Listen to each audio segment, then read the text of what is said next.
Public art, when it's installed and if it's of a particular high quality and it's really relevant to that city or to that community where it's been commissioned, has a massive impact in terms of creating a real sense of identity and a sense of space.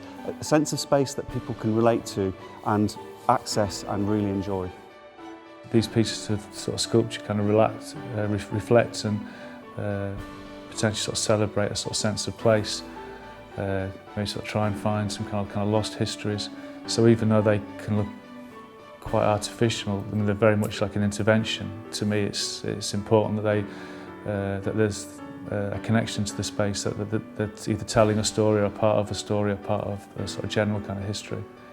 Cities like Stoke-on-Trent used to have a really high-profile sense of identity, but with local businesses folding and the pottery industry going, people don't know really how to think about Stoke anymore. Public art can actually change people's perception of a place. People can see a place that invests in public art as a city that is investing in its people and its open spaces and the public realm. So I think that's really important for a city like Stoke.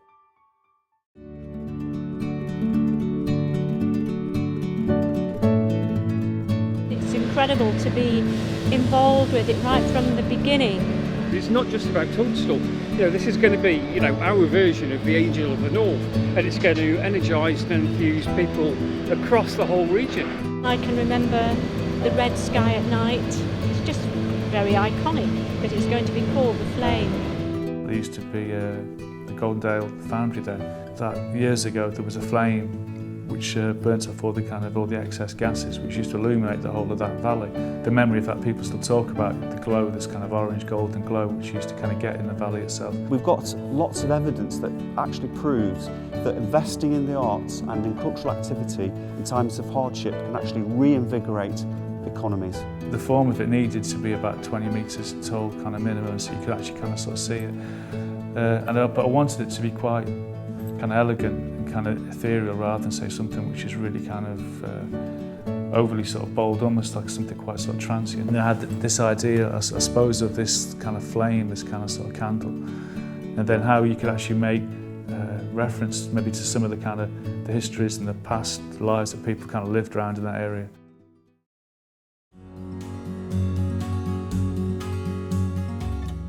When you look around, you still see these kind of traces and remnants of industry, some industry that's happening in front of us, of kind of old sort of chimneys. And speaking to people that kind of that lived here, there used to be this flame which was part of the old ironworks at Goldendale. We used to call it the flame that'll never die. And again, that sort of seemed apt in a way, like in some way I was trying to make like a sort of structure which had the kind of sort of presence which should maybe illuminate the sort of space. For a long sort of time, it was the kind of beacon of the whole of this area, and people used to kind of navigate by it. People used to kind of go the A500, they knew they'd actually arrived in this area of kind of sort of Stoke-on-Trent when they saw the flame. So it's a case, I suppose, of kind of reigniting that and kind of maybe sort of finding out kind of lost histories, sort of traces, kind of memories and all the sort of things which kind of happened on this sort of site. For sculpture to kind of work, it needs to have its own integrity. It needs to feel that it belongs.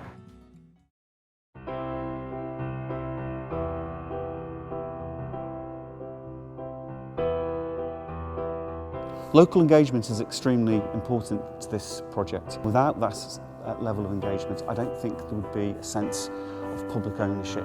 So to those ends, schools, the local college, the local residents' associations, they'll be engaged in a whole raft of public workshops. We've been at Summerbank and Golden Hill Primary Schools, working with the classes there, doing some writing and making paper, and also with a couple of residents' associations. We've had a good cross-section of the community, of the population and of age groups, which has been really nice. On Golden itself, there are about 1,400 glass spheres, and inside each one there's going to be a personal message, a line written by someone in the community.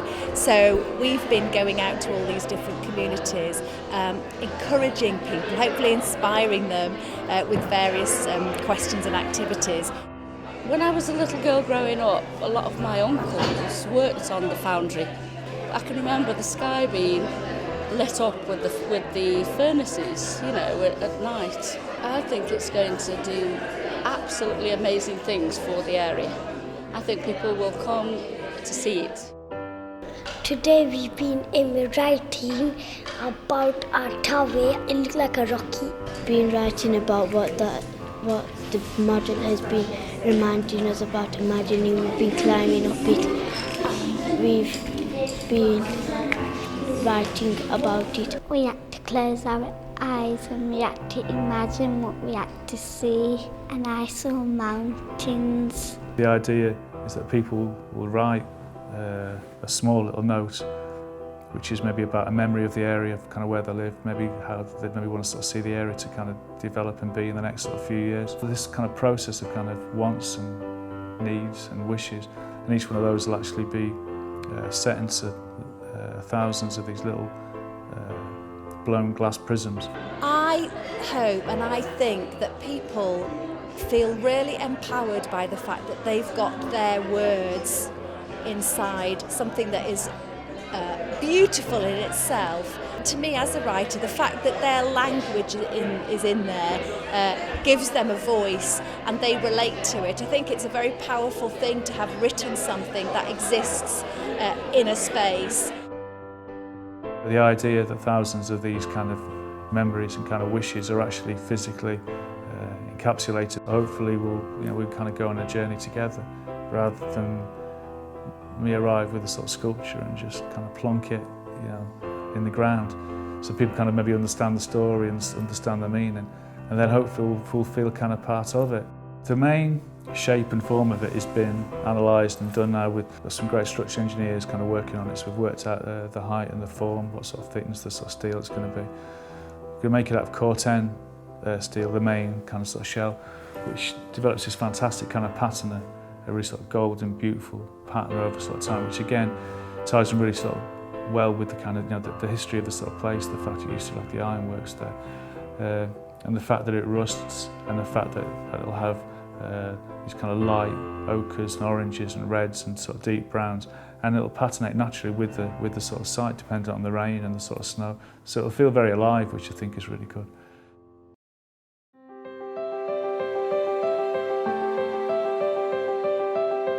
Everybody was on tenterhooks the day that it came in. A lot of people hadn't seen it, of course, and as you can see, it's quite a huge piece, one of the tallest pieces in Stoke-on-Trent. It was exciting to see it arrive. My heart was literally in my throat until the moment it was actually erected, and to see it standing there was just, well, it was just a pleasure and a joy. There's only one word to describe Golden, and that's the word that everyone says when they first come and see it. That's wow. It's got that wow factor. This lovely pinnacle, this golden pinnacle in a sort of calm oasis surrounded by industry. The reaction has been really quite remarkable. People had seen artists' impressions, they'd seen sketches, they'd seen photographs of the artwork being fabricated in the studio or in the workshop, but to actually see it arriving here in Tunstall was very, very impressive indeed. Golden represents our industrial heritage and our past, but it's also a beacon, our little guiding light to show in the future that we've got our hopes and aspirations. I think it's a gateway, actually. It's the northern gateway to the city of Stoke-on-Trent. Anybody arriving on the A500 into the city will see Golden from quite a distance. Anybody arriving at Stoke Station from the north will see Golden as they enter Stoke-on-Trent. It's a beacon. It's something to be proud of. Wolfgang is a wonderful person, a renowned artist who's getting famous by the minute, and to have one of his works of art here in Tunstall is really inspirational. The park looks absolutely fantastic, and it's fit for purpose. This is for Stoke-on-Trent. It's a wonderful, important work of art, and I hope the people in Stoke-on-Trent will really embrace it.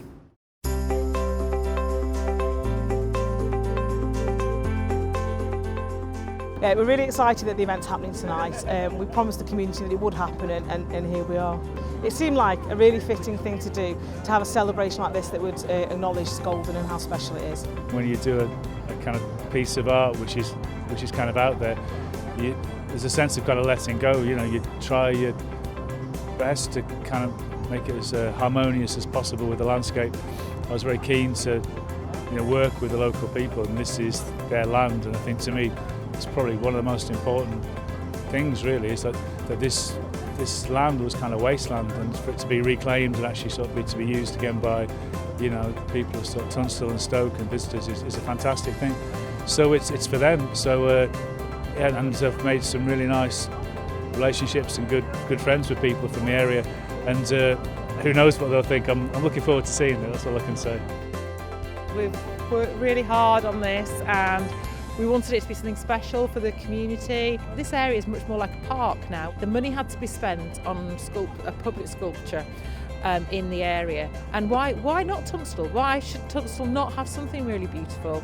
And I think it's just fantastic that the community have come out tonight and obviously really appreciate it. I know modern art and public art sometimes is not very popular, but actually I think it is quite an iconic thing, and when it's in complete darkness it'll mean it will glow even more, just as the valley glowed in the good old days of the steel industry.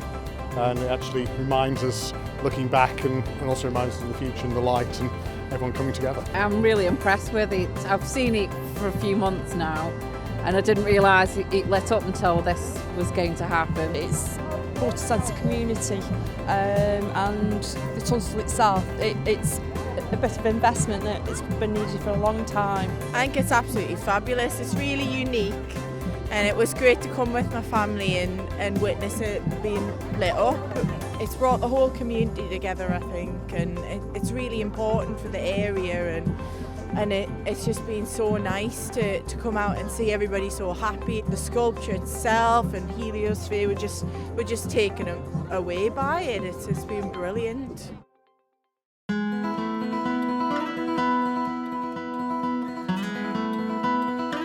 This is one small facet, I think, of what Stoke has to offer. It's got an incredibly rich heritage, not just in terms of kind of artists and designers, makers, but obviously the whole kind of ceramics and pottery.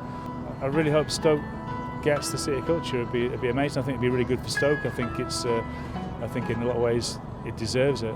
You know, I think it'll kind of bring these disparate elements of the towns together. I think it has a real rich seam and history of kind of culture. I think if it gets the opportunity, it could really be celebrated, which would be great.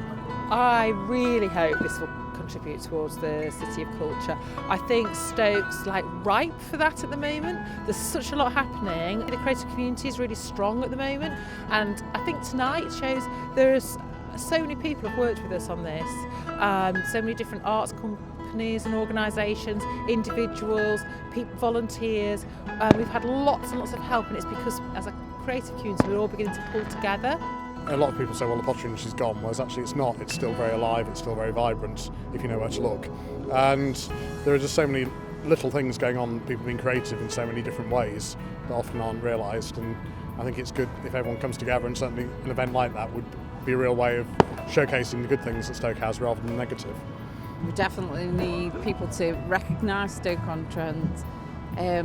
We're in a really great place in the country, and there is lots going on, beautiful museums, so we need people to come here.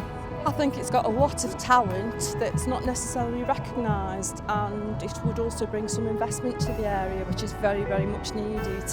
There's more to this. This is a community project where that was a piece of art. The community's made it with the artist. So I think, culture comes from the community, so it's well deserved, I think. There seems to be a sense of optimism in Stoke at the moment. I think like a lot of Midlands and northern sort of cities, it's had sort of really tough times in terms of kind of its industry. But the people here are really amazing, and it has this rich history of culture, of kind of creating fantastic, amazing sort of things. So it'd be wonderful if Stoke could win it.